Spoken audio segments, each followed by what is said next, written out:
It's Thursday. What's up, everybody? It's your boys, Mike and Mish, with the Mike and Mish Show, 9 o'clock on a Thursday. What's up, Mike? Yo, what is up? Thursday night. I am excited. So What are you so excited. excited I about? just can't hide it. Are you gonna fucking go Kelly? No, not Kelly Kapowski. Who Oh, was it? Kelly Kapowski? no, it wasn't Callie. I'm Jesse so Spano. Are excited. you go? I'm Oh, so dude, scared. you're going Yeah, Jesse Spano caffeine. on us. Have you eaten a Jesse half Spano, right? bottle of No-Dos? Have you eaten a No half dose bottle of No-Dos? caffeine pills. She was Yes, like, I'm high on caffeine pills and here for you right now. Nope, no she caffeine was pills for me. She was dangerously addicted to caffeine pills. What a loser. What a Yeah, fucking yeah. loser. Go do some real drugs. Oh my Um. God. Yeah. Go do some fucking Anyways, yeah.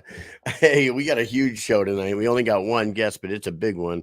We got the founder, the huge. president, the man in charge, the guy that brought bare knuckle boxing back to the United States legally and has taken a mom and pop company from pretty much a nothing startup company in 2018 to one of the biggest companies in combat sports world. Uh, Unbelievable. Just unbelievable, really. yeah, Dave Feldman's going to be on in a few minutes with us, so we can't wait to talk to him. We got so much to talk to him. Oh man. So much. So much. This episode is gonna be one of those episodes that the second, like literally, if you could pause time, it would be like a fraction of a second. He might still be on the screen, just disappearing. A You'll think question of will something. pop into my head. Yeah. You'll think of Oh something shit. that I was supposed to forgot ask to him that. fucking ask Damn him. it. That's gonna Uh, happen. Yeah, it's definitely going to happen. We're going to cover a bunch of things, but we want everybody who's starting to pile up in the chat room here. We got what do we got in there right now? But I want all you Oh, guys. we got a bunch. We got a bunch, Kyle. What are you trying to shout these people out right now? Or are No, you well, trying to but I want all you Let's go, boy. shout out, let's go, boy. That's what I'm saying. yeah. Hey, get in there and drop your questions in the comments, and we're going to do our best to pay attention to the comment section tonight. We don't have a Yes. bunch of banners to throw up or anything like that.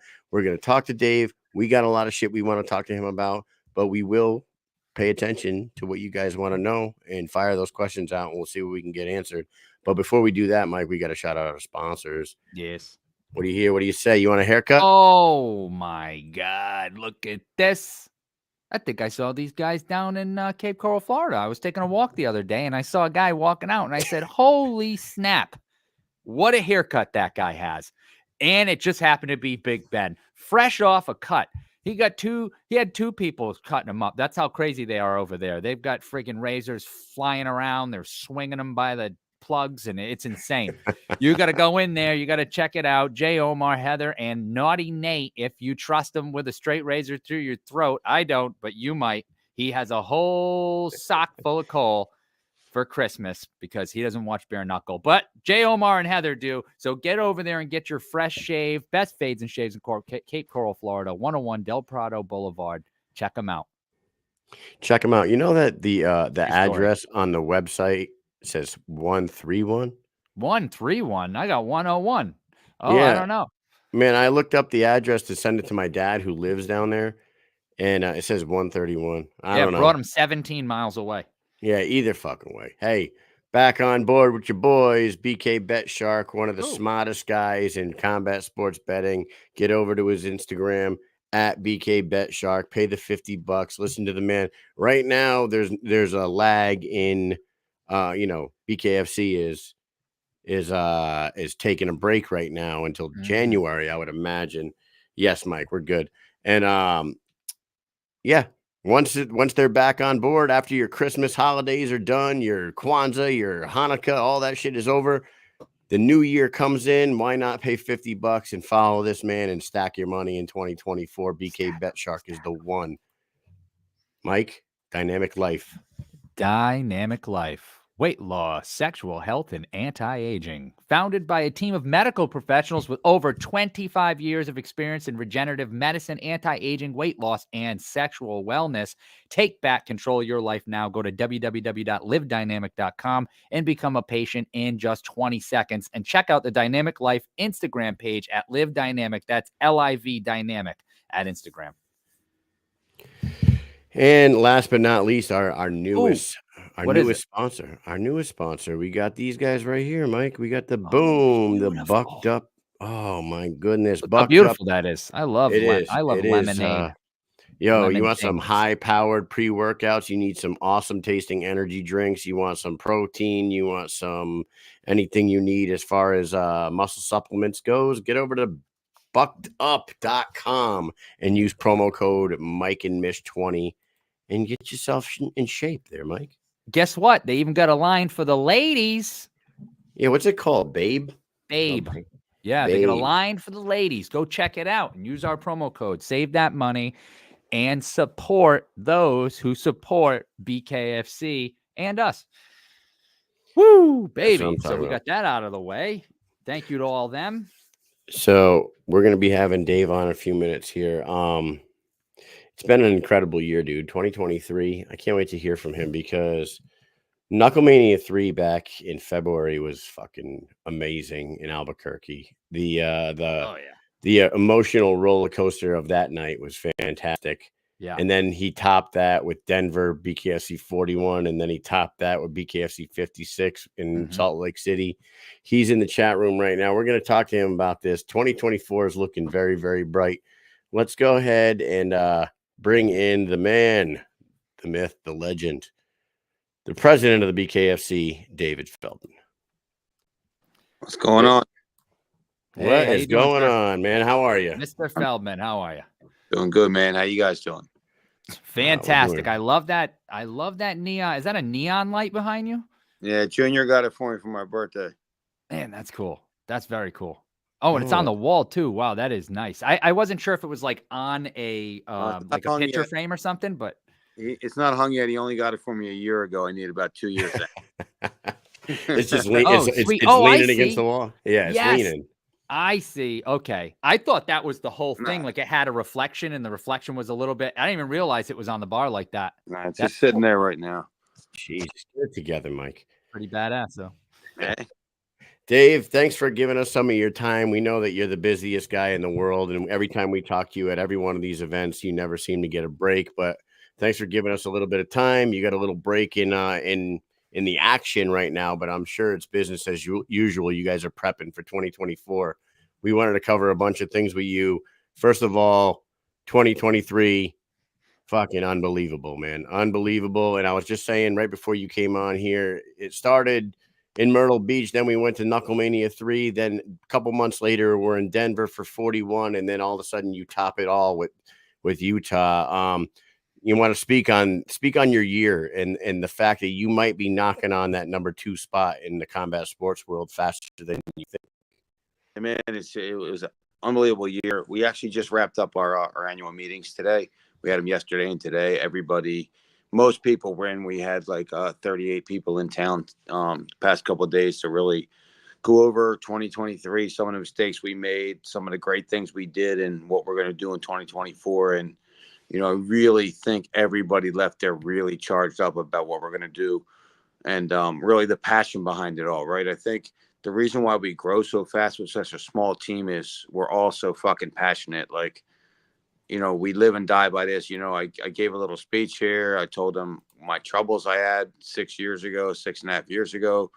And, it got emotional. And I think that's the kind of stuff that they need to know, that it's real. It's no bullshit. Like, no one all this money and said, here, go build this thing and see what you can do. It's like we clawed for every fucking brick that we built, man. Like, life and death every single time.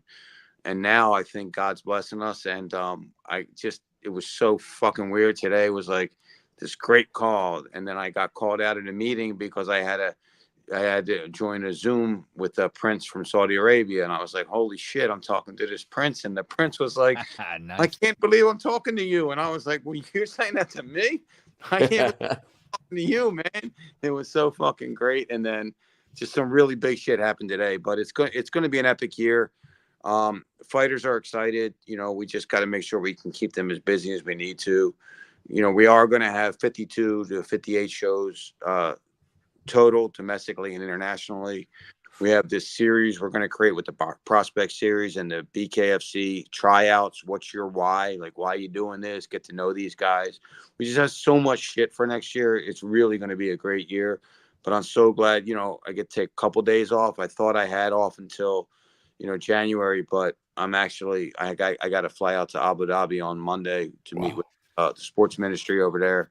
And, it's just amazing that these guys even want to talk to us. And I think we're really knocking on the door to really change the whole fucking game now. You guys are known worldwide now. And with the Saudi money over there, we all saw what they did with the Tyson Fury and Ngannou fight. Like, they dumped hundreds of millions of dollars into that event and took $100 million bath on the event and didn't give a fuck about it. They knew they were going to lose $100 million on this, but they didn't give a shit. They just wanted it, so they did it. And it's wild, yeah. It's crazy money over there. It's amazing, and a lot of the noise. You have a unique superstar that you were able to bring over from the UFC a couple years ago, and now he is he's like this otherworldly fucking superstar in the world of combat sports with Mike Perry. How much do you think that? How important was it that Mike Perry came in and has made the impact that he's made for you? Because it seems like he's been the conduit to like all these other fucking big name fighters that may have been tentative to come over and try it out. What do you got to say about Mike? Yeah, I mean, look, man, Mike's fucking great. Meaning, he does whatever we want him to do. He doesn't resist anything we tell him to do. He'll fight anybody. He eats punches and spits them back out. He's just like. He's like I said it before, like he was built perfectly for this sport, right? If I could build a perfect fighter for BKFC, it would be Mike Perry. We got Juggernaut, we got another handful of guys that are up there with him as far as perfect bare knuckle fighters. But Mike Perry, because he was in the UFC, because a lot of people knew him and he was able to beat the guys that he beat, I think he did get a lot of people interested. At the same time, got a lot of people discouraged about it because he's breaking people's faces. So when he's breaking their faces, some of them guys are going, wow, maybe this ain't the sport for me, right? But at the end of the day he's been great. He knows how to talk, and he's actually a really, really good human being, man. Great father, great husband, good dude, man. And very happy to have him here. Definitely think that he helped in the growth of our company. But I say this very modestly. You ain't seen shit yet, man. You got to see what's in store for January, February, and March. The signings, I'm saying, like the card we're going to do in California in April is going to blow everybody's mind. And then we're going to go. We have another huge state, which I can't announce yet only because I got to go in front of their commission. But it's unbelievable. Like, I dreamed of being in these places, and now they're letting us do shit, and man, and they're recommending us to other states, and they're calling the fighters for us. Like, it's really like, it's literally like nobody gave us shit. And I'm telling you this for a reason. You guys know that. Nobody gave us shit. And when I say we clawed every step of the way, I say it because it really built a dream here, man. It was a dream. It was literally a fucking dream. And it came true. It came true. How many people can actually say they had a dream that actually came true in front of them and they were able to live out their dream? And I'm living out my fucking dream, and my team, incredible. And like, you guys are great, and you guys are now being able to live out your dream, and everybody's being able to live out their dreams through this, this dream that I had that, man, nobody thought I'd ever be here. It is so incredible, really. And to build off that a little bit, it really is when I'm in work and you walk by any person, right? You walk by somebody and it's like, hey, good morning, this and that. And people, hey, how you doing? Living the dream. People always throw that out there, right? But you're living it, right? You're living it. And I tell people that too. Like, I'm not rich, but the thing is some people look at rich as money, which is fine. But to have a great life and love what you're doing and have pride and want to wake up every day and do something that you love, that's a dream too, So like, I feel like living the dream when I walk. I'm like, oh, I love what I do. I'm working, and then we're going out and covering the fights. Like, this is fantastic. So Hey, thank you for coming up with this dream and allowing us to come along with you guys on this journey, because it's been fantastic, really. You guys are fucking great. I mean, you have the kind of ethics and you're the kind of people we want to work with, but when I say it's a dream, it's a fucking nightmare, right? But yeah, the dream is true as we're unrolling it. But man, this is no fucking, I mean, I wouldn't wish this on anybody, to be honest with you.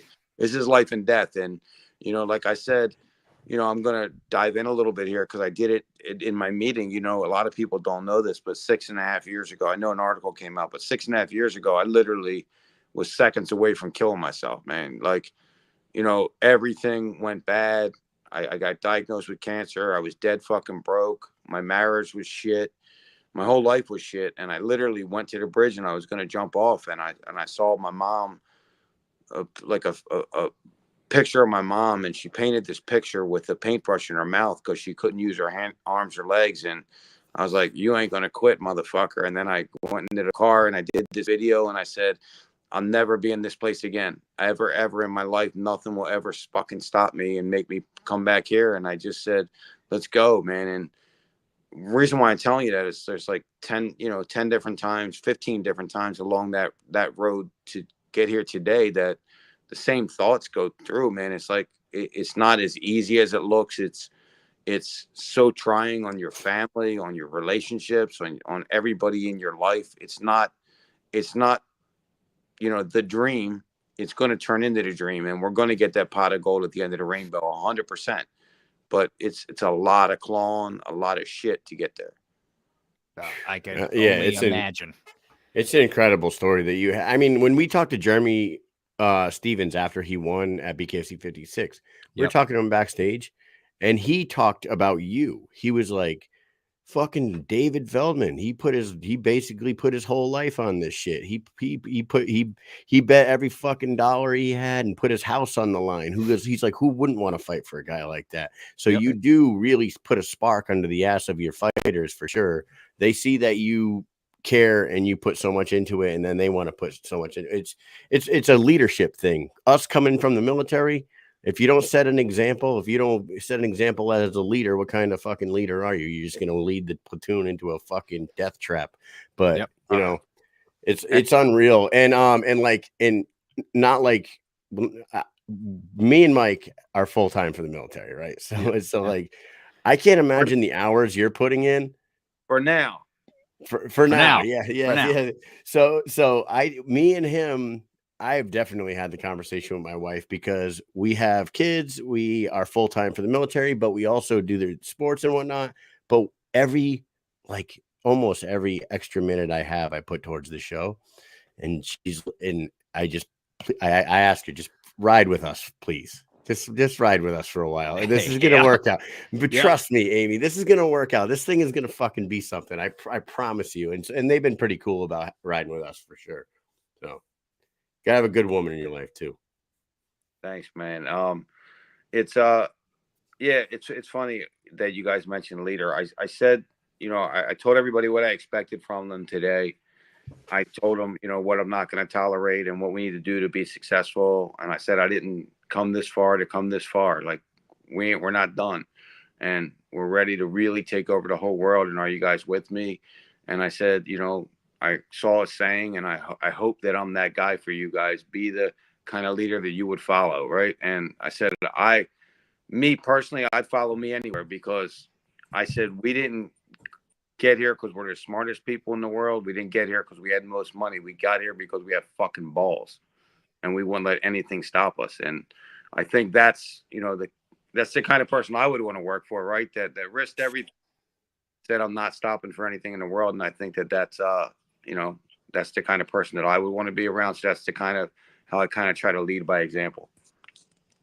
You get the get shit done, the get shit done kind of attitude. That's like, it's funny because Eddie Alvarez back in Salt Lake City had a sponsor, a coffee sponsor called Get Shit Done. Great guys out of Philly, I believe, like a startup coffee company called Get Shit Done.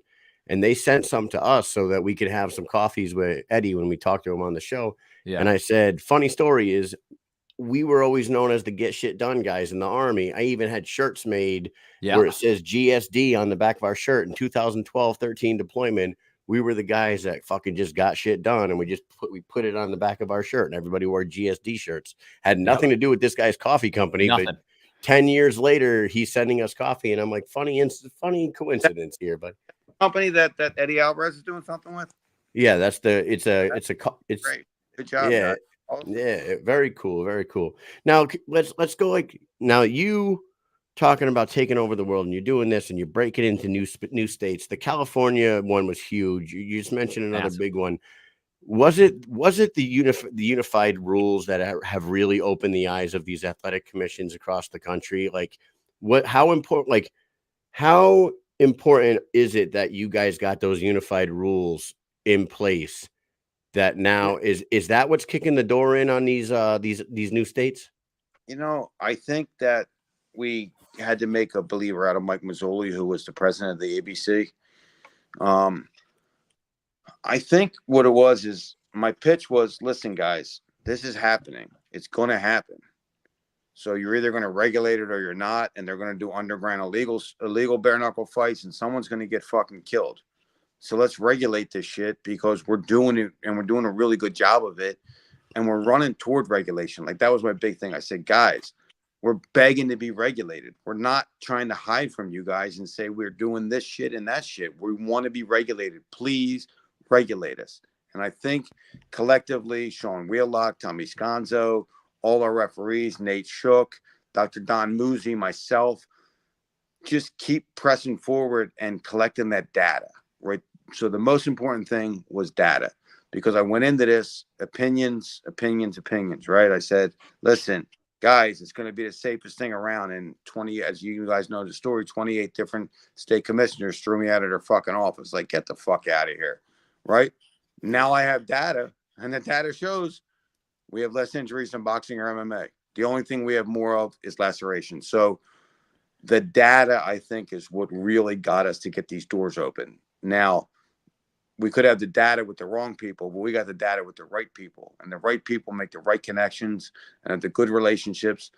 And I really see us being open in any single state we want to be open to in 2024. I don't think there's one state that's going to say no to us in 2024. That's fantastic. And for those watching, a caveat to this, the data and talking about Dr. Don Musi and Joe Palmieri are set to come on this show probably beginning of January so that we can go over the data and talk about that stuff, because we also think it's very important that people understand the sport and what's going on behind the scenes outside the circle. Like, we don't, people see the fights, they see the blood, they see this. You have the fans, but then you have the people that are on the line, they're teetering, they're like, I don't know, this and that. And then you have all the people that are like, I don't even want to watch it. It's too barbaric. And it's like, hold on a second. Do you watch boxing? Do you watch MMA? You don't know what you're talking about. You have to look at the data.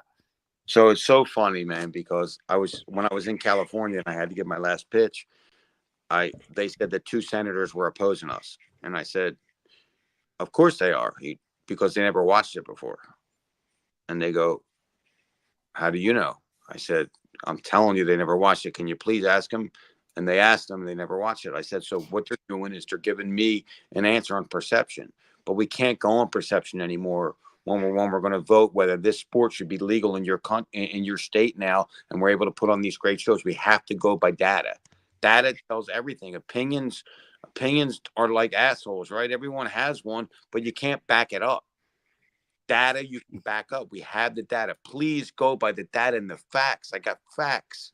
Yep. The data, when Dr. Musi sent us the reports that he sent them to me and Mike so we could read about them. And the one that jumped out at me, everybody knows the lacerations. We all see them, but you know what? Stitches are amazing. And within 2 weeks, you can't even tell these guys have been in fights most of the time. Like, we just had Mick Terrell on last night, and you could barely tell. He just told us last night he got 42 stitches the night of him and Arnold fighting. Couldn't even tell. Lacerations are lacerations. They're superficial. They'll heal, whatever. The minimal amount of breaks is what caught my eye. Like, people think, oh, they must be breaking their hands left and right. They must be breaking noses left and right. It's the percentage of broken noses and orbitals and it was so low in Moosey's report. Yeah, a lot That's lower what than jumped you would out. I think. was like, whoa. I'm like, I've been to 24 events with you guys, and I even expected higher numbers on the breaks, and they were so low that I'm like, man, how can anybody look at this data here and think that this is any more dangerous than MMA or boxing? They're just being contrarians at that point. They're being fucking assholes is what it comes down to. I don't know. 100%, man, 100%. But like I said, you know, they can't really say no now. And it's funny because I said this 5 years ago, and I remember saying this to someone that was interviewing us, and I said, they're not going to be able to say no soon. Yeah. Just not going to be able to. It's going to be a phenomenon, man. It's a cult, man. All these followers you have, that we have, that love bare knuckle, man. I mean, they made a difference, man. Like, you know, I read some comments sometimes, and you know, I'm not saying I did it, but what the sport did, what BKFC did, what, you know, everybody involved did, man. We changed people's lives. Like, literally, they could fight boxing and it wouldn't have had the effect on them. They could fight MMA, wouldn't have had the effect on them because they fought bare knuckle, and it was new and it was unique and it was a bad perception, and everybody was talking about it. It got people a chance to really change their lives. But the one thing I really want to point out more than anything is, I have to do this, is like, I'm the face, right? I risked all my money. I always do. I continue to. And I bet on myself, and I bet on my team, because I got the best fucking team in combat sports. And that's no joke. When you mentioned Dr. Don Muzi, I could never have got California legal without Dr. Don Muzi. Never in a million fucking years. I could never have the most exciting fights in the world without Nate Shook. I could never have the VIP area organized without Dave Cranston. I could never even imagine putting on a show ever without my son. Like, my son is the glue that holds this whole fucking company together. We got everybody, man. You know, Rob Braz is our marketing guy, Nelson Lopez, Josh, like everybody on our team, Jeremy, our graphic guy. I know I'm going to forget a million and everybody's going to be pissed at me, but I told them there's so many. I love them. And I told them I'm going to change their lives. And I did something today for them, which I can't really talk about for some of them. And some of them I'm doing it for when they come over to my house for my Christmas party on December 23rd. Like, I told them I'm going to change their lives, and I'm going to change their fucking lives this week. Like, it's really like life-changing shit I'm doing for them. And I'm doing it for them because they gave me their life. You really have assembled like the best team. Mike and I, we get along with everybody. They're all great people. Your son, like you mentioned, your son is like the silent killer, man. He's like, he don't say much. He kind of, he does his own. I always ask him to come on the show and do an interview every time. I say, hey, when are we going to get you on the show? Yeah, no, I'm not doing a show. It's the greatest. But I wanted to point out that somebody that works with us pointed out the images, the photography that you guys, Phil and Nick. Yeah, Phil, they are some of the they have some of the best photos you will ever see from a combat sport anywhere. They just get them, man. They get the best shots. They're unbelievable. They're the best. Like, really, their shit is just unbelievable. Phil actually did my wedding, but really, like, what I think really gets this thing viral is the videos that Evan Zentar puts out. I mean, he's probably one of the best in the whole entire business. He does fucking great. So his shit really just gets people talking and going, wow, like, someone's tooth got knocked out. It got knocked down 3 steps and he caught the whole little drop in slow motion. Oh, yeah. I mean, he's a fucking beast. So him, fighters, man, the fighters are just fucking unbelievable. I mean, there's just so many people on our team that really, really are getting along now and, you know, are helping each other. At times, it wasn't about BKFC. It was about them and their personal accomplishments. And now they know that it's about BKFC only, or they're not going to be around. And that's probably not anybody that I mentioned, but some other guys on the team. And the guys that I mentioned, like, I love them guys. I'll bleed for them. Give them anything I got. And I'm going to do things to help start changing their life now. Cause I always told them, stick with me. I know I can't do everything that I said I would do at the beginning, but I'm going to do it now. And I'm doing it. And they deserve every fucking bit of it. It's awesome. People in the comments are shouting people out too. Jeff Houston, Kevin Smith, Evan Zentar, like you said, Travis Thompson, Jules Gray, Yeah, Jules, Travis Thompson shouted himself out. Very passionate. Jules is so passionate. Jeff Houston's probably one of the best ring announcers in the business. Really fits into us good.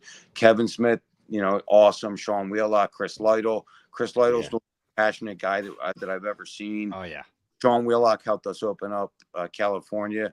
And as you mentioned names, I'm going to say all kinds of good things about these guys because I that's why I hate ever mentioning one name because then I got to fucking names and then someone's going to tell me to go fuck off. But who's the female, short blonde female that runs like the whole, like she's running around with the headset? I'm trying to remember her name.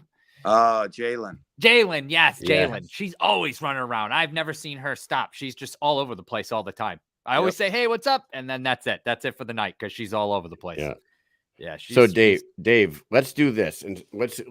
So you don't have to talk about any more of your crew. So in case we forget somebody or if somebody gets hurt feelings, can we talk about some fighters? Right? Can we talk about fighters real quick? Sure. You have champions, and we won't talk about a bunch of them, but we do need to talk about a few. Gogo Slavetsky, it was announced today, got stripped. He signed to fight with Karate Combat. The second he signed, we kind of figured this day was coming. We're like, what is he doing? Like, he just won the title. What are you doing? You became a world champion in this great organization. I don't know. The organization that kind of gave him his start. But anyways, he stripped as officially as today. I would imagine you have an idea of what you're going to do with that division. But can I ask you this? And maybe it's too soon.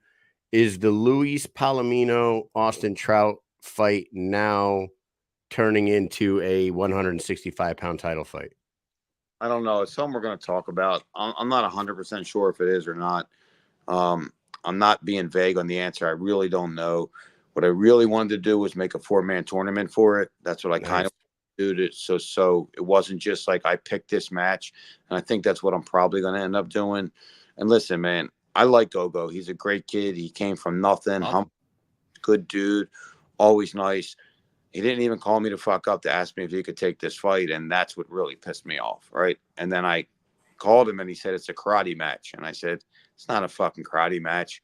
Great kid. Like I said, I got nothing bad to say about him. It's just, look, we're running a business here, and someone dangles a carrot over there and says, here's a little bit more money right now. We'll go over there and see how long they're going to be around, right? This happened to us time and time again with promotion after promotion. They try to lure our fighters, and some of them they get. And then they come back, and I go, listen, it's not the same as it was before you left. When you leave, things change. And I hate to, bring up Shark Tank, but at the end of the day, it's right. Fucked up things happen when you leave the tank, and it's the truth. It'd be different if we were fucking these guys over and not treating them right. But if we're treating them right, helping build them, changing their lives and doing things for them, and then they want to do something else, then, then I don't have any really feelings for that. Guys that are struggling, there's 10 guys in my inbox that I'm helping out right now. Tomorrow we're doing our big thing. We're doing a big giveaway. We're doing things for people that need help.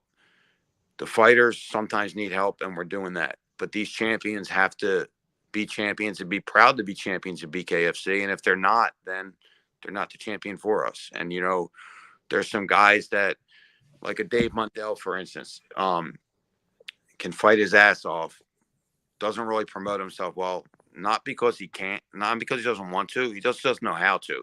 So we're actually going to have a talk, I think, tomorrow or Saturday. And I'm going to set him up in a way to help start promoting himself because he deserves it. He's been there. He hasn't left. He's loyal, and he deserves it. Juggernaut. He's going to make some more money. He's been around for a long time. He deserves it. Luis Palomino, same thing. These guys that have been around, Travis Thompson, all these guys that have been around for a long time, we're going to do what we can do for them, right? And if they want to see if the grass is greener on the other side, then they can see that. And when they come back, there's probably not going to be any grass for them. So if Gogo would have approached you, so when that happened, Mike and I were like, wow, like I said, we were shocked by that because he just saw what happened to Alan Belcher. Alan Belcher, it's almost the exact same thing. Alan Belcher won the title, and then he went and took a fight for Gamebred, and you guys came out and put out a statement that said we can't have our champions fight in another organization. How's that going to look on us if our champion goes over there and gets fucking smoked? sorry, you want to go do that, you can go do that, but you won't be our champion anymore. That just happened with Alan Belcher. And then Gogo went and did this. So we were shocked by it. If Gogo would have approached you on it, it might have been different. Is what you're kind of what you said? It was different because he's a champion. I would have, but maybe been able to incentivize him or talk some sense into him, right? Yeah. But no, if any champion wants to fight another organization, it's over. I mean, I'm building BKFC. I'm not building someone else. I'm not building someone else's organization. Thing is, the guy that he trains with, I think, runs Karate Combat now. And okay. Happened, he dangled a carrot, gave him a little bit of extra money. But at the end of the day, as I've seen this time and time again, we really have a worth for the fighters, meaning we know what they're selling in tickets. We know what people are talking about them. We know what views they're getting. And then we make them an offer. And I'll be the first to say that maybe Nate once in a while makes them an offer that's not as high as it should be. And then, I come in and we change some things sometimes. And sometimes Nate gives them too much. And I'm like, that's too much. So we're a good team and we figure that out. I'm saying that for the reason that, like, they might go over to another organization because people see how hot they are here, because it's not just, and I'm not taking anything away from the fighters. I don't want to come off like a dick, but BKFC's hot. So if you're champion in an organization, you're going to be hot as well.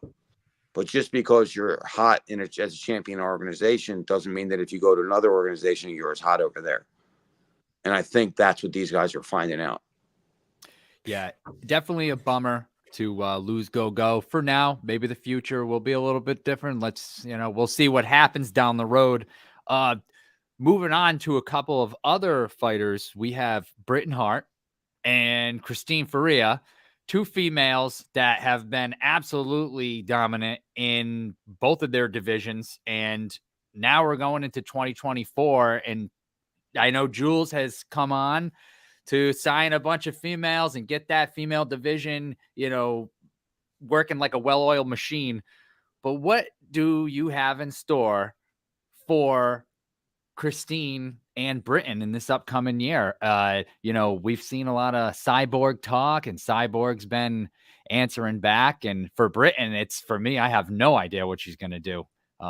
It's a tough situation with both of them. Not really, man. There's a lot of options out there. It's just we had to open the door a little bit, right? Like, we brought Jules in and we said, let's spend this money. He comes to me and goes, hey, boss, it's not working. And I go, okay, look, let's widen the reach. So can we widen the reach by giving them a different opportunity and going after bigger names? And at the end of the day, we're going to do what we have to do to really excel the women's division, because I feel like at the beginning, this thing really grew because we had the best women fights I've ever seen, like ever.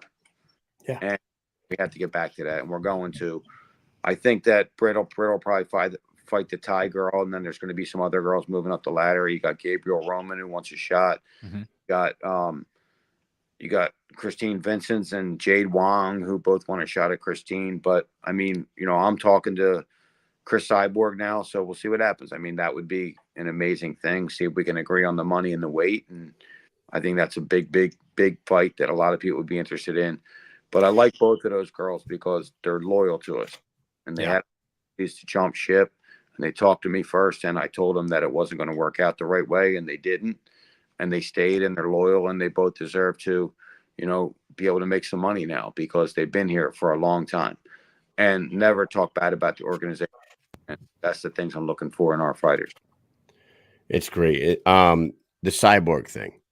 We've had conversation with people recently, and like a few people were like adamant, no way. There's no way Cyborg would ever do that. And I'm like, why? Why not? If you asked somebody a year and a half ago if Luke Rockhold would ever take the gloves off and fight somebody bare knuckle, they would say, there's no way. You would never get Luke Rockhold. Are you kidding me? Bellator just got bought out by PFL. We don't know what the hell's going on with Bellator. Cyborg was signed to Bellator, so that could be kind of like floating in the mist right now. So who knows? Like for the naysayers that say that you can't get Cyborg to come over here and do this, I think they haven't been paying attention. I don't think there's anything there's no roadblocks that you're not willing to fucking swerve around. You know what I'm saying? There's nobody I just hate sounding like an arrogant fucking. There's nobody I can't get. I get it's confidence, I think. Almost anybody we want. Look, am I going to get Conor McGregor? I'm not. But he's not really in the cards. Anybody that's in the cards, I'm getting them. And let me tell you, I'm getting them January, February, March, because it's going to be the biggest and best fucking year in bare knuckle fighting championship history. And it's going to change the game of combat sports this year. By the end of 2024, there's going to be one promotion bigger than us. That's awesome. To just build off of the women's division before we move on, would there ever be a Queen of Violence belt? I mean, I've never even thought of it at all until you just mentioned it, and I fucking love it. Yeah, it seems right. I got to tell you, Misfit and Cyborg are two of the most violent women on the fucking planet. So I think that kind of fits. You know what I'm saying? Yeah, that could be really cool, man. That's cool, but we got to do something for her. Like I said, got to do something for Britt, make them make a little bit of money because they've been around for a long time and they deserve it. And, you know, all these guys and girls, like I said, you know, at the press conference, they bleed for me and the fans. They risk their lives for me and the fans and everybody involved, and they deserve to get paid. But at the end of the day, is we also are running a business, so it's not, we can't just throw money everywhere. But you know, here and there, we can do things a little differently to make some people really happy. And as long as they're loyal, as long as they talk good about the promotion, they try to promote the promotion, they come and fight their ass off, they're all going to be taken care of. It's just a matter of time. We're really turning the corner right now. And I think a couple of these stars are aligning right now for BKFC. And if they do, it's going to be a bright, bright future for us. Let's talk about this immediate future. All right. Well, we won't keep you all night here. 2024 is coming. It's right around the... we probably could talk. We could. We definitely could. I'm sure you know but 2024 is right around the corner. February is usually the setting for Knucklemania.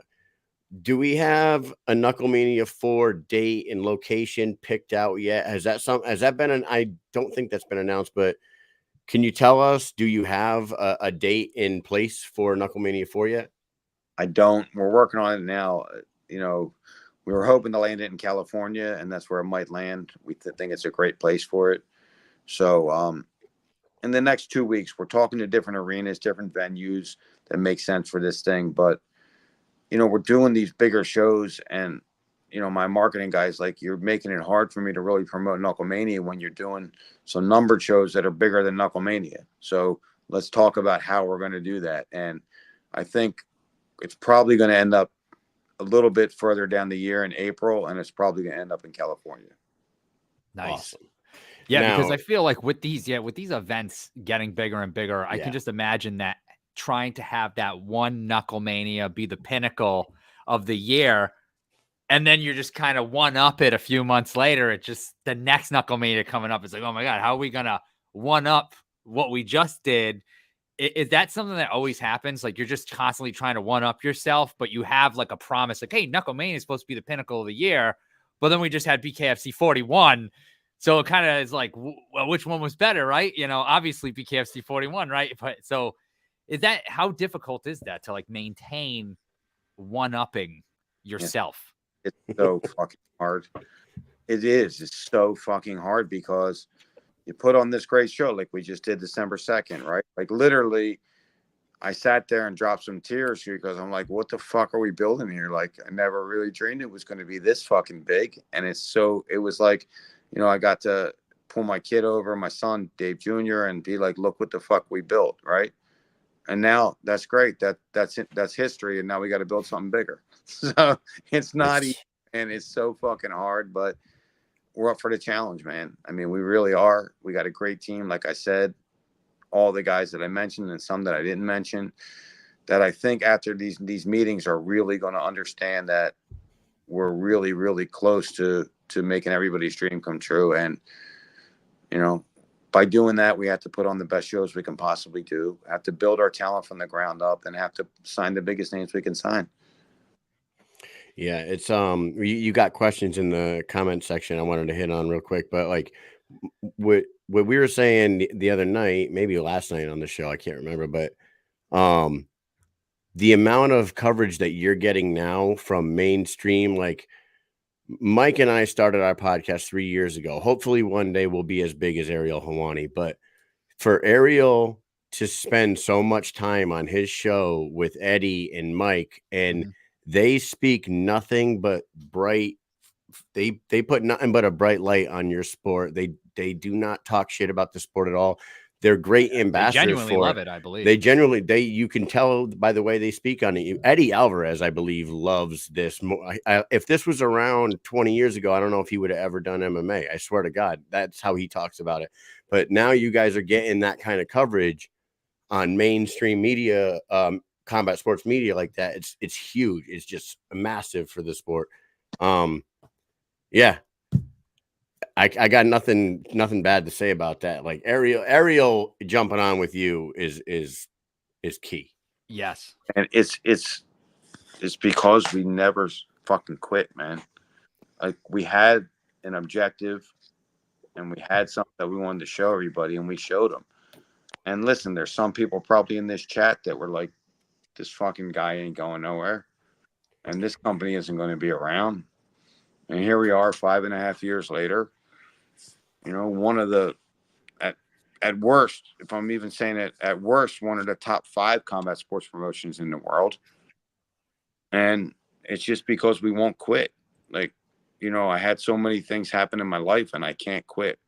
If I quit, I feel like I'm a fucking failure. And so many people would be where I am today and be like, man, I just succeeded. And I don't feel that way. Like, I just feel like I have so much more to do. And really, man, like, I love the fact that I get to change people's lives, man. Like, that's it for me. Like, what I found out is I made a little money, not a lot of money. And I said this before, and I made a little money, and money doesn't mean shit. And that's when I found that out. Like, I bought this fucking beautiful fucking house, man.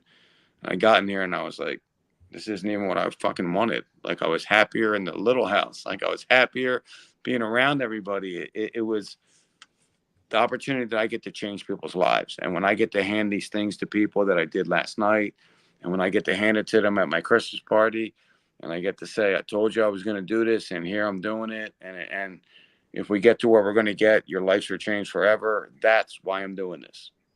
I'm not doing it for me anymore. I'm doing it a little for me, for the fucked up childhood I had and being told I'd end up a fucking loser in life. I'm doing it for that part of me, but I'm not doing it for me anymore for the rewards. I'm doing it just to change fucking lives. Well, definitely changing lives for sure. It's amazing. Yeah, it really is. You can see, and I look through the comments, and I can just tell you, just from traveling and just doing this show in the comments, there are so many people in the comments. There are diehard fans of BKFC that are complete, or were complete strangers to Kyle and I. And now they're like a huge part of our life. And so that's the community right there. And it is really amazing. It's things that you would never even know, Dave. You'll never know. You'll never know about lots of these stories, thousands, tens of thousands of stories of people going out and hanging out and creating relationships and sending things to each other for Christmas. And it's really wild. Like, I have relationships with people in Canada, Thailand, Iowa. It's crazy. It really is just California. And it's like, hey, you see these people, and including all the people who work for BKFC, is when you go to these events and we go out, like, okay, I'm going to go out with this person for breakfast, and I'm going to go here for lunch. And just like in the hotel where we're all sitting there, we're getting a buffet and everybody's talking. It's like just all these people come together. You hang out, you're trading stories, you're molding each other's, your lives are just meshing together, and it's just really amazing. And a lot of people, and Chris Lytle has said this before, is we're all hanging out, and he goes, this really reminds me of when the UFC was building up. This is exactly what it was like. It was a lot of people together, very close, tight-knit community, diehard fans, and it was growing. He was like, this is exactly what it felt like to me. And somebody else said that recently too, and I'm trying to remember who it was. And I was like, wow, that's funny, because that's what Chris said. And it really is amazing. So yeah, it's it's been an incredible ride so far, and I can't even imagine what 2024 is going to bring. I'm looking forward to it. This California thing's got me going nuts when I saw that, because I know that they came to watch, and I'm pretty sure it was like Nevada too. I never imagined California and New York ever allowing this to happen, a few years ago. And I was like, they're going to be the last ones, California, second to last, Yeah, I mean, I did too. It's funny because Andy Foster and Mike Mazzoli did a piece with me on Outside the Lines on ESPN. And Andy Foster said that it was, I forget what he said. It was a de-evolution of combat sports. And Mike Mazzoli said that he doesn't like the direction we're going. And those are two things that really fueled my fire. And I was like, I got to change these guys' minds. And that was part of like just doing the right thing and keep pitching and keep pitching. And now, Mike Mazzoli is going to welcome us to Mohegan Sun. He's the president of the Association of Boxing Commissioners. He got unified rules passed for us. He's going to help regulate some of our international shows. Andy Foster legalized us in California, and he's helping me with other states. I mean, it's just really, truly amazing that the one thing I really live by, the one statement I live by, because people come to me and they go, should I do this or should I do this? And I just always go like this. I just always say, do the right thing. Just do the right thing. They go, what's that mean? I said, what do you think is right? And they tell me, and I go, then do the right fucking thing. And we did the right thing. We didn't fuck people over. We didn't take shortcuts. We didn't run. We didn't hide. We did everything we were supposed to do. And in my heart, in my mind, we did the right thing. And I think that's why these good things are going to start unfolding for us right now. So awesome. You just said something a minute ago that answered a lot of people's questions, because we're in the Northeast. And one of the people in the comment section said, since Bellator has left Mohegan Sun, they need some combat sports in there. Ryan Reber's mom asks, when are you guys coming to Connecticut? Well, you just mentioned Mohegan Sun. Is that something? It's not a done deal yet, but I think that we're going to end up there. We'll end up there. Oh my God. But absolutely. I think we'll be there very, very soon. Like I said, man, it's just crazy. It's like, you just got to do the right thing. And like, don't cut corners. It's so easy to fuck people over. It's so easy to not do what you're supposed to do. It's so much easier, man. But you don't end up staying around. You don't have longevity. And I think that's why we're here. I mean, we're here. How many people really thought after the first show or two that we were going to be around for a long time? Nobody, including myself. Yeah. I'm probably the only really that thought we were, because I was fucking stupid and crazy. And here we are. Like, here we are. And I got people to believe in us, and we got big money, coming in, and hopefully these TV deals are coming, and life is changing. And like I said, it's not all it's cracked up to be, man. My home life suffers. It's not as good as I want it to be. Sometimes I do things and say things I shouldn't say out of stress and anger and frustration. And, I wish I could take that all back. But, I think that's all part of building something special. It's something sacrifice in order for the greater good of some other things. Yeah, I can imagine it. It's not an easy road. As you said at the top of the hour, it's not an easy road at all. But we all thank you for it. We're glad that you did it. We're all along for the ride. No, we ain't jumping off. This is absolutely insane. There is a very important question from one Travis Thompson. He's probably asked it 37,000 times tonight in the comments, and he wants to know when you want the elf at the shop tonight. Tomorrow, I'm sorry. Is he dressing up like an elf or something? Because he's asked like 20 times. Listen, this is the only way he gets to redeem himself is showing up at the podcast dressed like an elf tomorrow at 2 p.m. Be there, Travis. If you don't dress like an elf tomorrow, you will never fight for BKFC again. Before we let you go, you mentioned the TV deal. You've been talking about a TV deal. How close are you guys to the TV deal that you mentioned? We don't know what network it's for or whatnot, but one of them passed, not on us. They just passed on Combat Sports for 2024. They were coin tossing it. So one of them passed. The other one, we just sent a counter proposal in today. So we're very close to that one. All right. Couple more things. Stephen A. Smith went on TV talking nonsense about bare knuckle fighting, right? It wasn't your organization. Another one of the bare knuckle organization. The guy got a nasty hematoma on his head. It happens. His head blew up a little bit. The swelling went down after a couple days. He's fine. But Stephen A. Smith went on his fucking soapbox on ESPN the other day. I don't know if you saw this, and just completely shit on the sport of bare knuckle. I'm assuming you saw this, and what do you think about the words coming out of a guy who's never fought a day in his fucking life, doesn't have any idea about the sport, talking about how if there is anything that should be made illegal, it's this sport right here, bare knuckle. Like, I wanted to jump through the screen at him myself, but I can't imagine what a guy like who has put your entire life into legalizing and proving the safety of the sport. Yes, it's a brutal sport, but it's a lot, it's inherently dangerous. Yes, not more dangerous. Right. I would like your idea, your thoughts on what Stephen A. Smith said about the sport of bare knuckle fighting. I mean, it goes back to what I said at the beginning. It's perception, right? He saw the picture of the guy, but he still didn't watch the fight. Right. So his perception of someone with a hematoma on the side of his head is, this is so fucking dangerous. And he didn't allow himself to educate himself and watch the fight and see what really happened. Because look, it's not a true comparison, but listen, you might have two fucking cheerleaders that bang heads on the way down, and they got a fucking hematoma on the side of their fucking head. Doesn't mean you should kill cheerleading, right? Right. Right.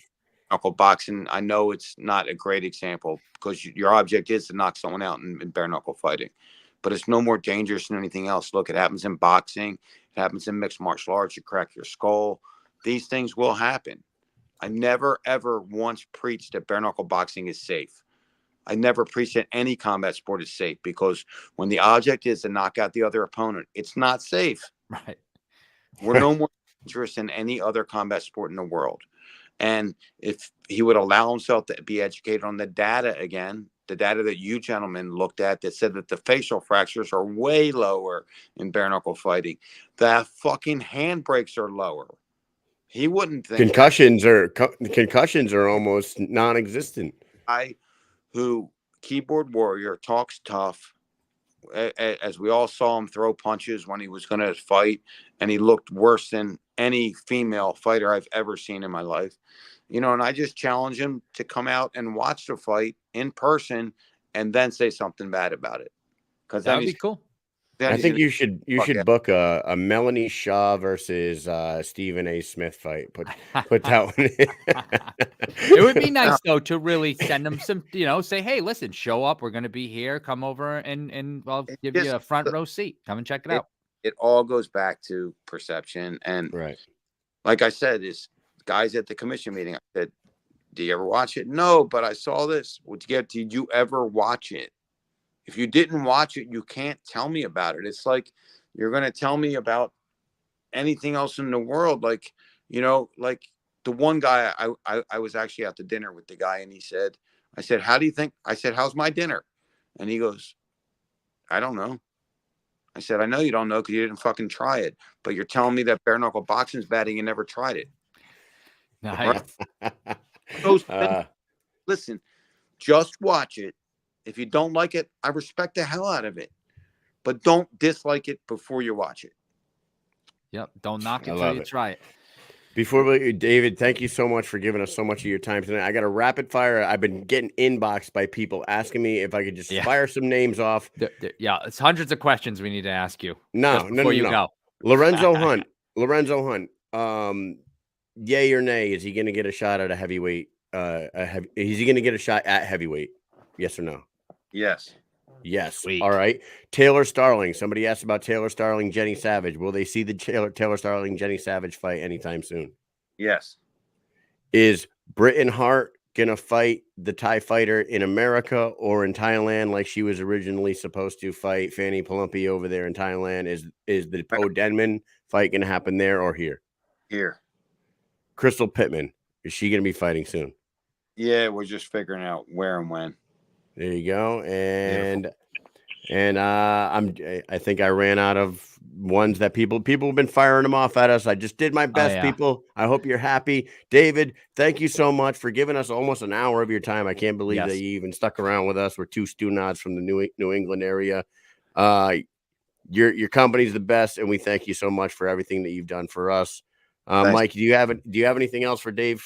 I second that. Thank you so much. I think I talked about it a little earlier, how grateful I am. The living the dream thing, completely serious. That's how I feel. I love it. We're in the Army. That's our full-time job. That's how we take care of our families and stuff. But this is our passion. And I feel extremely grateful to be able to go and cover such a fantastic sport with all of the fantastic people that work for the BKFC. So thank you so much. Thank you so much. And I feel as grateful as you guys do. Thanks to all your fans and all our fans. I hope everybody has a great holiday and a happy new year, and can't wait to share some great news with everybody in January. All right. Thanks a lot, Dave. You have yourself a great giveaway tomorrow. Yeah. And Merry Christmas. Happy New Year. Thanks, guys. See you later. See you later. Thank you. Bye. There he is. The man. Yep, the president. To go, you gotta roll your arm like that. Listen, guys, I'm sorry if I didn't ask every question. The Kai, Brandon Allen, somebody mentioned Mike Richmond. I feel like that would have been a nice one to ask about. Kai and Brandon Allen is a great one. I hope we see that. Yeah, I feel like that's a no-brainer gonna happen. I saw Dave Mundell in the comments say, "Can you ask for me?" But I didn't see what his question was. We did talk about Mundell a little while earlier. Yeah. I don't think Mundell was watching, or at least I didn't see him in the comments earlier. We did speak about it, and he did mention about doing a little bit of promotion therapy. That's what I'm going to call it. Yeah. But he did say it because he believes that Mundell deserves to fight.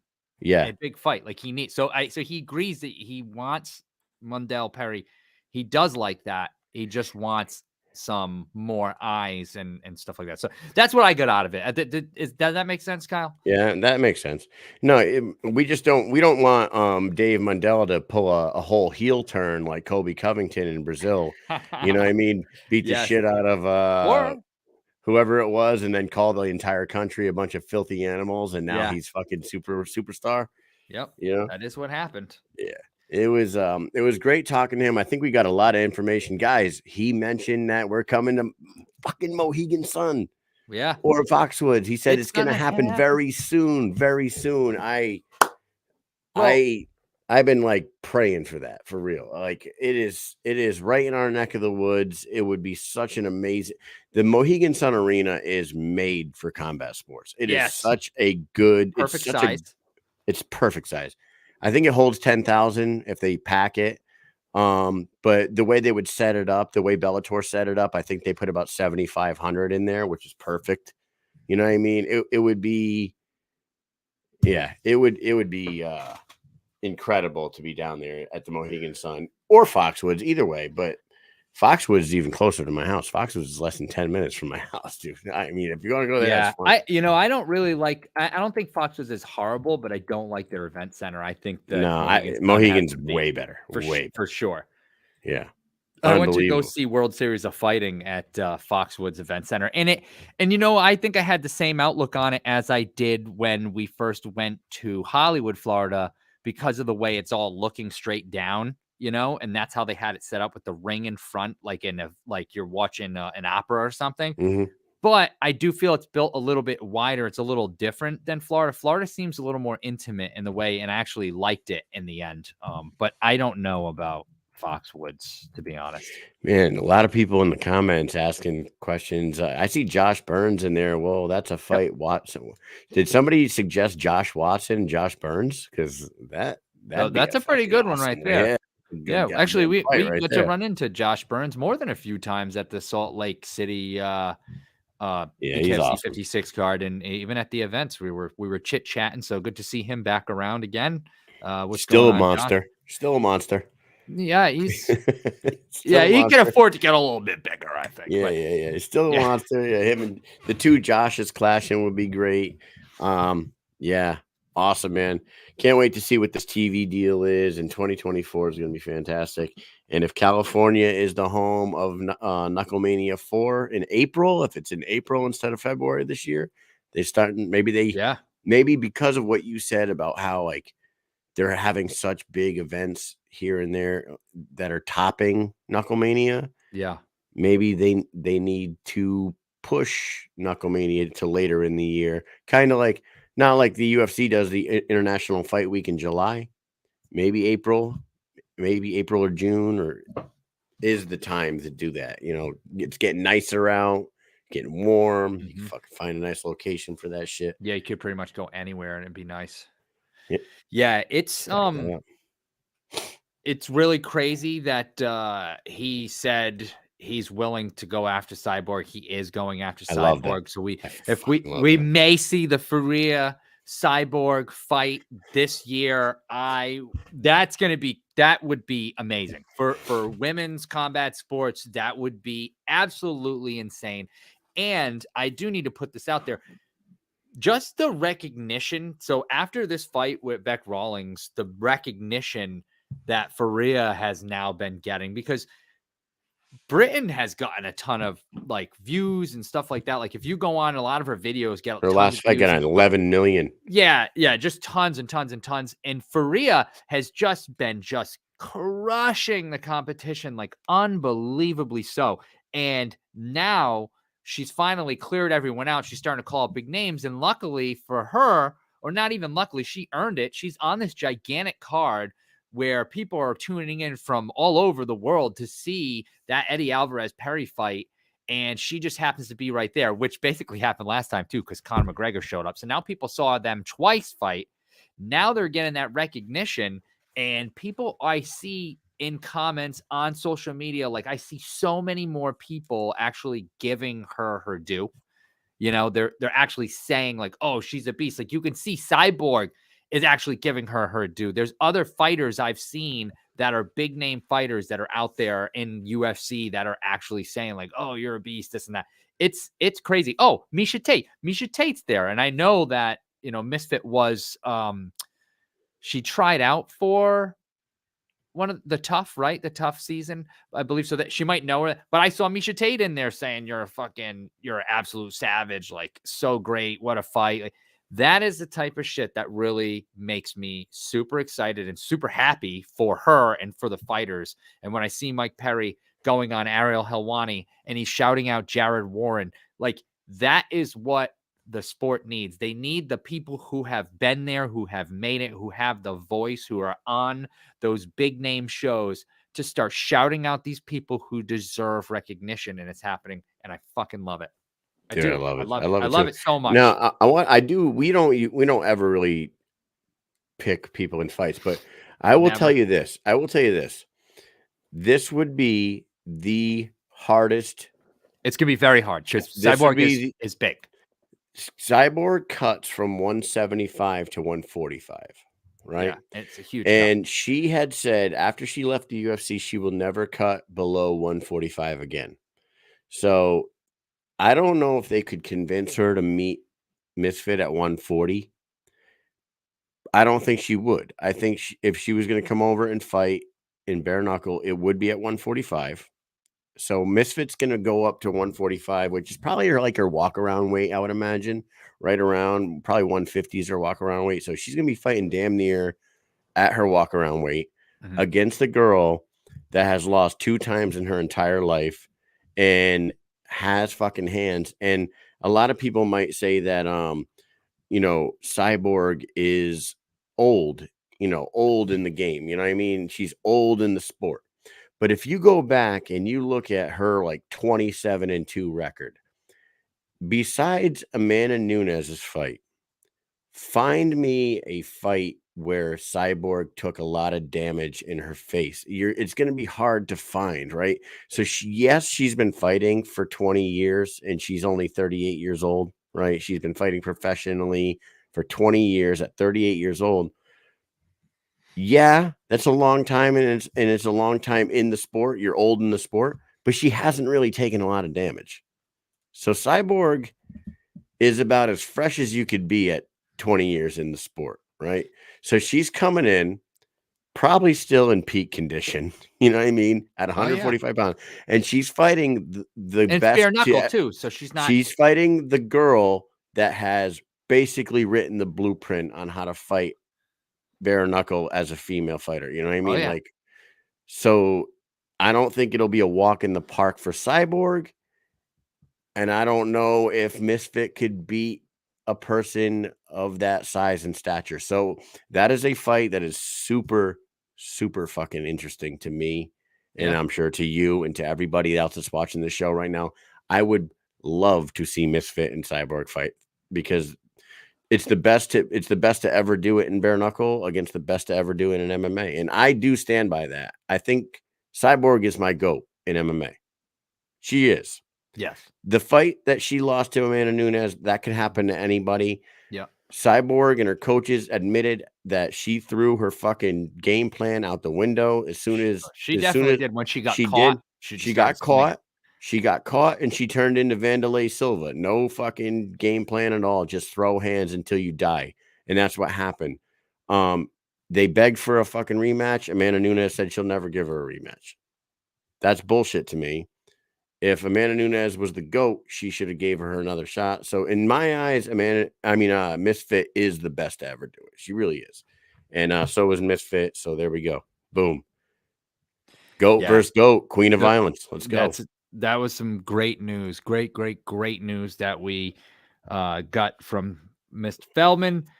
What else did we talk about? We talked about the growth of the company. We talked about how California, Mike Perry being so important.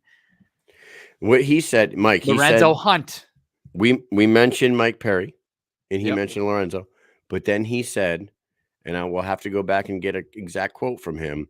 The people he's about to sign is going to blow our fucking minds. He said, beginning of 2024, get ready to have your fucking mind blown. Something along that line. He's going to be signing a bunch of people. So I'm telling you, man, and it might sound like we're pumping up Mike Perry all the time, but what Perry has done for opening doors for other fighters to come into the BKFC is like, you cannot put a price on that shit. Right. It needs to happen. And that's what I've been thinking too. Same thing. Like, we need more people like him to get in here and start pumping. Eddie is like him. That's what I'm saying. Like, now that you have Perry, you have Eddie, you got Jeremy Stevens. These guys are all cut from the same cloth, and they all have really great resumes coming from the biggest organization in the world. And I think that those three guys really, really open people's eyes up. You know what I mean? Yeah, because you have all of the bare knuckle fighters that are homegrown, so to say, right? You have the Lorenzo Hunt, and Lorenzo Hunt's done great for himself. He's been a great promoter for himself. But all the fighters that are here fighting now, and yes, it is slightly unfortunate for some of them because they started off in the beginning. They're the historical figures. They're the ones that people are going to look back and be like, oh, these are the BKFC's starter group for bare knuckle. And yes, some of them will be able to fight long enough to reap some of the benefits and the reward of being a part of the sport now that it's hitting more mainstream and once it gets there. But some of them didn't, and some of them won't. They won't be there for the paychecks to get that much bigger, for people to be, at their fights. It's unfortunate. It's just part of the growing business.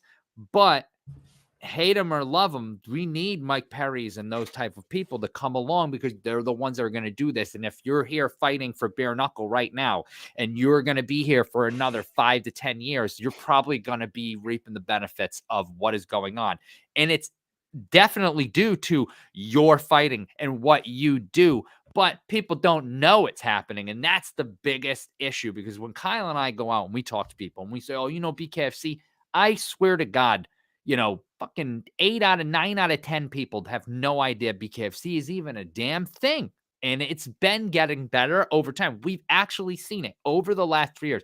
We have actually seen how it's grown, how many people, and it does just depend on state to state, city to city, of course. like Albuquerque being a huge fight fan town. You go anywhere, everybody knows about fights. They knew about BK. Every friggin' bar they know, every restaurant they know, people wearing shirts.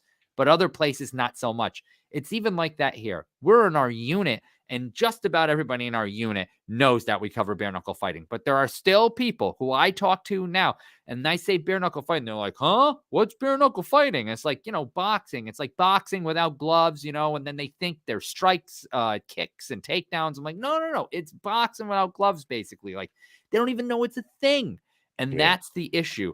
It's all these people who are so great at fighting bare knuckle and put their lives on the line and give us this great entertainment, and nobody knows it's happening. That's the people. That's where you have to unlock that. Yeah. And they are unlocking that box. Right now. And I saw that, like, Dave wants to fight Perry, and I want to see that fight too. We want him to. We want him to. And he said that Mike gets catered to, but for these reasons that we're talking about is why he's being catered to right now. He's got carte blanche on hate him or love it. For an hour. You may hate his fucking guts, but you got to admit that he has brought 1 million and 10 million more eyeballs to the sport than there were before he was around. And so hate him if you want, but it is what it is. It's true. One more from his angle, I get it too. I get it too. I would be exactly the same. I'd be. But they're building a business. But they're building the business, and eventually everybody will start making tons of fucking money. If you talk about investors, dude, he said Saudi money, Abu Dhabi princes. He's gonna be going to Abu Dhabi to meet with somebody. Do you guys realize how big that could be? Yeah, that's like when they drive a Cadillac Escalade fully loaded, fucking, and then they lose a tire and maybe crash the fucking. They ditch it on the side of the road and go get leave another it on one. the fucking side of the highway, and then you drive by it a month later and it's all fucking pulled to pieces, and you're like, wait, nobody came and got that brand new Escalade that's on the side of the road? No, they just leave it there and go buy a new one. What? Because they don't feel like waiting for it to get fixed. They just go buy another one. That's fucking nuts. That's actually true shit too. And that's not even we're not even talking Saudi citizens. We're talking, I mean, some citizens are like that. That happens in fucking Kuwait too. Like, Kuwait, that's what I'm talking about. That's what he's talking about. Kuwait. We're not even talking about we're not talking about Abu Dhabi or Dubai or fucking Saudi Arabia. We're talking about Kuwait with that shit. Amazing money. Unfathomable money. The fact that he's meeting with those guys, and the fact that he was contacted by filthy them. Naples, Florida. No, Naples, Florida ain't got shit on fucking Middle East money. No way, not even close. They could buy Florida. Those guys, they could buy the whole state with the oil. Do you think Saudi Prince fucking contacts David Feldman if Mike Perry and Eddie Alvarez didn't fight? You know what I'm saying? That's an example right there. You put worldwide known fighters at the top of the bill with a bunch of homegrown talent underneath them. Everybody gets to see all this homegrown talent, but then investors like these fucking Saudi princes that'll dump $200 million into a pay-per-view come knocking. They're like, hey, that was awesome. We want it here in the stadium that we built for one event for Fury and Ngannou. We built this entire place for Fury and Ngannou and spent $200 million on it. We would like to put your guys' shit in that. How would you like to do that? You know what I mean? It's like they did that for a UFC event too, right? They built it for the bubble. They built on Yas Island. They built but wasn't it before that though? They had an event with Gaethje. Was it Gaethje and Khabib, and they built like an event center and then just never used it again? Oh, maybe. I think they did. And there was like I remember there being like no AC in there. Do you remember that? Like it was super hot. They were sweating like crazy. Yeah, they just build arenas and just fucking say, all right, that's enough with that one. We had a fight and adios, we're done. Yeah, it really is amazing. It's great. A rising tide right? A rising tide. Everybody's heard that before. Did a Kyle rising just fart? I swore I heard Yeah, something. Kyle No, I farted. That's what it I was. didn't fart. Yeah, he There's farted. Howie talking shit again. Yeah. Oh, we forgot to tell Feldman that Howie was talking shit about him. I knew Yeah. he'd forget to do something, and that was something we spoke about doing earlier. We probably should have done it before he got off. Oh, hey, take it easy. Oh, hold on, one more thing. Howie Atherton was talking shit about you. Just want to let you know. See you later. Yeah, fucking moron. Yeah. Anyways, hey, Christmas awesome is coming show. up. I think we got a lot of information out of them. I'm gonna go Yeah. through the show and see if I can pick some things out of it. We don't really have any shows scheduled for next week, but we will be back to our regular scheduled program. Yeah. And I got a root canal set up for fucking Thursday at well, that's stupid. 2:45, so that should be fun. Wait a minute. When? Next Thursday. You're getting a root canal next Afternoon. Thursday at 2:45 in the afternoon? Yeah.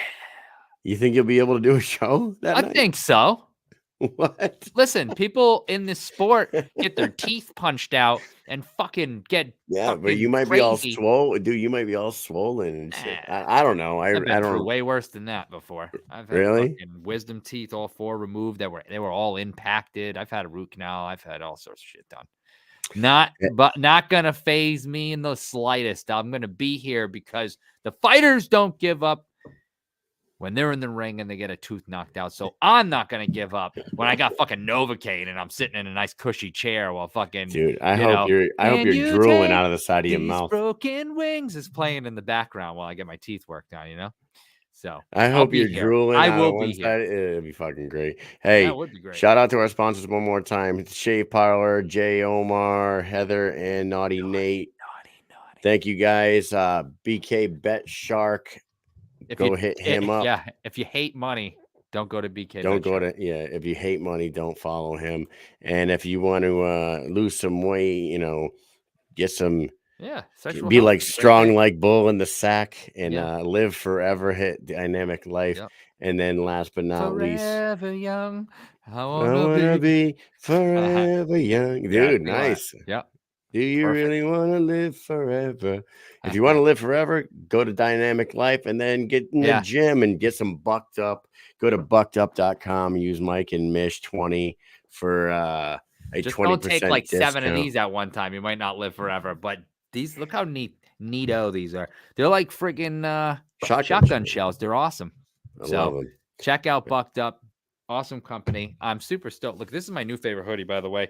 If people didn't know, No More Lions, Not Sheep. We got Grunt Style is the official apparel of BKFC, and I love it so much. I do love it.